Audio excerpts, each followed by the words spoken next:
안녕하세요.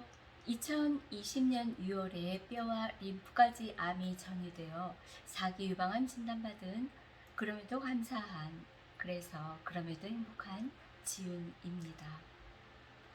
작년 이맘때가 생각이 새록새록 납니다. 그때 당시에 그 오른쪽 겨드랑이에 그 작은 사마귀 같은 것이 손에 잡혀서 병원에를 갔습니다. 그런데 어차피 겨드랑이 초음파를 봐야 하니 그럼 유방까지 한번 같이 초음파 검사를 생전 처음으로 해보자 라는 생각에서 이제 초음파를 하게 됐습니다. 의사 선생님께서 겨드랑이 쪽에 사마귀 같은 거는 별거 아닌 지방 조직이고 그래서 그러나 이제 커질 수가 있으니 좀 떼어내는 게 좋겠는데 문제는 유방에 뭔가 안 좋은 것이 보인다. 그러니 조직 검사를 하는 것이 좋겠다라고 말씀을 하셨어요. 그래서 너무 놀래가지고 일단 그 병원에서는 조직 검사를 안 하고요. 그 제가 살고 있는 지역에 한 30년 정도 그 갑상선과 유방만 전문으로 보는 여자 의사 선생님이 계셨습니다. 그래서 이제 그 병원으로 가서 조직 검사를 하게 됐죠. 병원에서 조직 검사를 해보라고 해서 왔습니다. 그랬더니 본인이 느끼는 건 없었느냐라고 저보고 다시 물어보셨어요. 그래서 저는 뭐 자주는 아니지만 그래도 한 달에 몇 번씩은 한 뭐 두세 번 정도씩은 항상 이렇게 자가 검진을 해보는데 별다르게 잡히는 게 없었습니다. 라고 말씀을 드렸고요. 그러면은 어쨌건 초음파를 한번 해보자 해서 이제 침대에 눕는 과정에서 초음파하기 직전에 이제 여자 의사 선생님이시고 하니까 제 가슴을 이렇게 살짝 만져보시더라고요. 그러더니 연기네요. 이건 뭐 연기 정도밖에 안 되겠어요. 라고 아주 당당하게 자신있게 말씀을 하시는 것이었어요. 그러고 이제 초음파를 했는데 초음파를 그러니까 당신이 촉진을 하시고 나서 하시는 말씀이 이러니까 본인이 전혀 모를 수밖에 없었네 라고 표현을 하시더라고요. 그 얘기는 당신께서 촉진을 했을 때 그 정도로 연기일 정도밖에 느껴지지 않았으면 대부분 우리 환자들은 일반인들이고 전문가가 아니기 때문에 모를 수밖에 없는 게 당연하다라는 그런 의미를 담은 표현이라고 저는 생각을 합니다. 그러고 나서 이제 초음파를 했는데요. 초음파를 하시면서 이게 양성은 분명히 아니다. 그 모양이 그다지 이쁘지 않다. 양성은 아니고 그러나 연기 정도밖에 안 되는데 연기는 뭐 어렵고 뭐 무서운 게 아니니까 뭐 안심해라 그렇게 다독여까지 주셨고요. 그래도 혹시 모르니 겨드랑이까지 한번 해보자. 사람 일은 모르는 거 아니냐. 라고 하시면서 이제 겨드랑이를 초음파 하셨는데 겨드랑이에서도 뭔가가 발견이 된 거예요. 그러니까 이제 이 선생님께서 이게 연기가 아니다. 연기라면은 그 림프 겨드랑이까지에서는 보이지 않는데 겨드랑이까지 보인다는 거는 연기가 아닌 것만은 확실하다라고 말씀을 하시는 거예요. 그러고는 이제 조직 검사를 확실하게 해보자. 그래서 유방과 겨드랑이에 동시에 이제 바늘로 찔러서 조직 검사를 했습니다. 그런데 참 이상한 일은요. 그렇게 조직 검사를 하고 그날도 아니고 다음 날도 아니고요. 조직 검사를 하고 3일째 되는 날부터 여기 조직 검사한 이 부위가 단단해지는 것을 손으로 만질 수가 있었습니다. 그러더니 4일째, 5일째, 6일째 돼서는 이게 점점 점점 더 크게, 점점 점점 더 단단해지는 것을 제 손으로도 충분히 촉진이 가능해졌습니다. 전 너무 놀라웠어요. 한 3일 동안에 전혀 말랑말랑 고무풍선처럼 아무것도 없었던 이곳에 바늘로 찔러서 상처를 냈더니, 암세포를 말하자면 상처를 냈더니 그것이 굳어져서 단단해졌습니다. 뭐 한 대추할 만하게 단단해졌어요. 저는 그때 그 느낌과 그 아주 단시간에 살이 그렇게 그 고형화되는 거를 직접 느낄 수가 있었는데요. 아, 암세포라는 것이 이러한 성질을 지녔구나라는 것을 몸소 체험할 수가 있었던 거예요. 그래서 이 암세포가 자기를 공격을 하니 무방비 상태로 늘어져 있다가 자기를 바늘로 공격을 해서 상처를 내니 얘가 긴장을 했고, 그 다음에는 썽을 내는구나 라는 것을 느낄 수가 있었어요.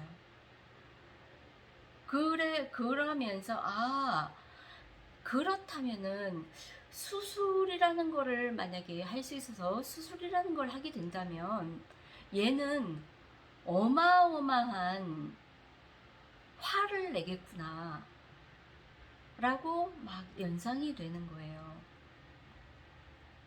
암세포는 내성이라는 게 생긴다고 하잖아요. 예, 항암도 마찬가지죠. 항암으로 자기 자신을 공격을 하면 얘도 화가 나니까 점점 힘을 키워서 다시 공격을 하는, 그걸 내성이라고 표현을 하는 거잖아요. 항암약에 대한 내성이 생긴다라고. 그래서 처음에 항암을 느닷없이 시행을 하면 암세포 입장에서는 갑자기 공격을 받는 거니까 1차적으로는 움츠러들고 줄어들 수가 있겠죠. 예, 여러 책을 보다 보면 공통적으로 나오는 내용이, 처음에 항암은 잘 듣는데요. 일단 사이즈가 줄어든다는 거죠. 그런데 5개월, 6개월, 1년 뭐 이렇게 되면 왜 이 암세포가 내성이 생겨서 그 항암 더 커지느냐라고 하는 거죠. 그러면 우리는 또 항암약을 바꾸잖아요. 그래서 또 새로운 항암제를 투여를 하면 이 암세포는 또 전혀 새로운 항암제이기 때문에 어떻게 보면 느닷없이 또 당하는 거란 말입니다. 그랬을 때에는 얘도 무방비 상태이기 때문에 일단은 자기가 위축이 되고 줄어들겠지요. 그러다가 워낙에 갖은 에너지와 힘이 센 이 암이라는 녀석이 또 힘을 키워서, 또 내성을 키워서 더 썽을 또 낸다라는 거죠. 그래서 또 암이 커지면 의사 선생님들이 해주는 거는 또 약을 바꾸는 거. 계속 이런 식의 패턴으로 항암 치유를 한다라는 것을 알 수 있었습니다. 그래서 제가 경험했던 이 암세포의 성질과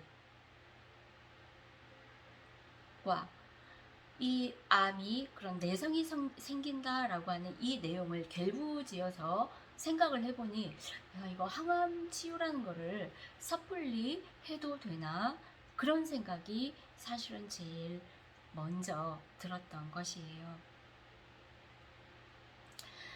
우리가 이제 자녀들을 키우신 분들은 어지간히 좀 아실 수 있는 내용인데요. 아이들도 그렇잖아요. 에너지가 좀 작고 또 온순한 아이들은요, 훈육을 하는 과정에서 이제 어른이 좀 더 강하게 힘을 갖고 강력한 제재를 가하면 확 움츠러들어서 교정이 되는 그런 아이들이 있고요. 또 어떤 아이들은요, 에너지가 세고 굉장히 거친 성격을 가진 아이들은요, 어떻습니까? 어른들이 강하게 나가면 나갈수록 더 막 그 말하자면 난동을 부리는 아이들도 있어요. 하다못해 뭐 벽에 머리를 박고 피가 나도 막 그렇게 하는 거예요. 뭐 목소리를 뭐 어른보다 더 크게 지른다거나. 그래서 막 어른들이 좀 어른들이 오히려 좀 자지러지는, 네, 그렇게 반응하는 아이들이 있는데요. 그런 성격을 가진 아이의 성격과 이 암세포가 가진 성격과 저는 거의 똑같다라고 그렇게 이해가 되었어요. 그래서 그렇다면은 그런 아이들은 보통은요, 더 큰 힘을 가하면 가할수록 걔네들은 더 큰 폭발력을 발휘를 하면서 정말 무섭게 나오죠. 뭐 나중에는 뭐 가출도 하고 뭐 막 그런 일이 생기겠죠. 걷잡을 수가 없는 일까지 생긴다라는 거예요. 그래서 암세포를 그렇게 잡을 게 아니고, 그런 거칠고 내면이 거칠고 그 에너지가 강한 그런 아이들일수록 더 큰 사랑과 더 큰 포용력과 그런 것이 필요로 하는 아이들이거든요. 그래서 암도 역시 마찬가지로 커다란 사랑과 커다란 포용력으로 이 암을 다스려야 한다라고 저는 결론을 지었습니다. 그렇다면은 항암 수술 방사선은 역시 공격적인 치료니까 아닌 것 같고요. 그래서 자연치유를 선택을 하고, 자연치유 쪽이 오히려 이 암을 다스려 가는데 훨씬 더 지혜로운 방법이 아닐까라고 생각을 해서 지금까지 1년 동안 꾸준히 해온 것입니다. 그 암을 공격하지 않고요. 자연치유라고 하는 것은 내 몸의 건강한 세포, 또 내 몸의 어떤 그 대사 기능을 더욱 활발하고 좋게 함으로써, 또 건강한 세포는 더 건강하게 함으로써 내 몸의 그 전체적인 시스템을 좋은 환경으로 바꿔나가는 게 자연 치유잖아요. 네. 그런데 이 암세포는 어차피 그런 제 몸 안에서 기생을 하는 녀석이란 말이에요. 네. 그렇다면은 내 몸이 점점 약해지고 면역력이 떨어지면은 이 암세포는 그 틈을 타서 자기 힘을 막 발휘를 하는 녀석인데요. 반대로 내 몸의 건강한 세포와 이 어떤 내 몸의 모든 시스템들이 활발하게 작동을 하면 이 암세포라는 놈은요, 그 분위기에 휩쓸려 가지고 자기 힘을 제대로 발휘하지 못하고 좀 쭈그러드는, 비실비실해지는, 예, 그렇게 될 것이라고 저는 판단을 했습니다. 네, 그래서 자연치유가 굉장히 중요하다라는 거지요. 암을 직접적으로 공격하는 것은 이제 물론 뭐 암이 굉장히 작고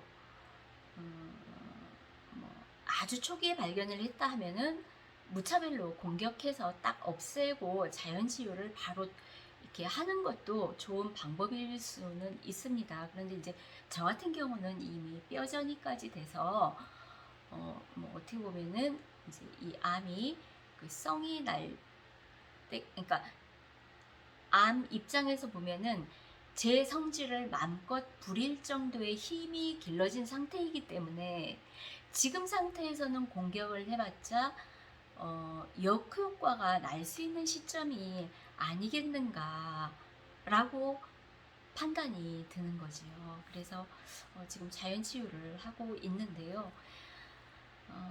어쨌건 1년 동안 뭐 더 이상 뭐 작아지지는 않았지만 더 이상 또 커지지도 않았기 때문에 저는 이대로 계속 진행하는 것이 어, 옳지 않겠나라는 방향으로 계속 생각이 흐릅니다. 어, 점점 내 건강한 세포, 그 다음에 내 면역 시스템이 활발하고 이렇게 바르게 잡혀가도록 계속 도와주는 것. 그랬을 때에 이 암세포가 힘을 잃고 쭈그러들고 가만히 더 이상의 활동은 하지 않을 수 있도록 암을 정지시켜 놓는 것만으로도 저는 그게 제1 목표입니다. 네.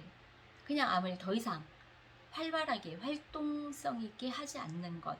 저는 그것을 목표로 해서 자연 치유를 하고 있습니다. 네, 자연 치유가 이제 더욱 더 잘 되고 하면은 이 암도 사이즈도 조금 줄어들고 뭐 이렇게 소멸되어 가는 그런 과정을 거칠지는 모르겠으나 현재까지는 뭐 거기까지는 미치지 못하니 암이 더 이상 커지지 않고 가만히 있어주는 것만으로도 저는 굉장히 감사하게 생각하고 있습니다. 네, 여러분은 그 암에 대해서 어떤 생각을 갖고 계시나요? 제 생각은 이렇습니다. 오늘 문득 1년 전에 처음에 조직 검사했던 그날이 생각이 나서 영상을 켰습니다. 네, 다음에 또 다른 영상으로 찾아뵙겠습니다. 끝까지 들어주셔서 감사드립니다.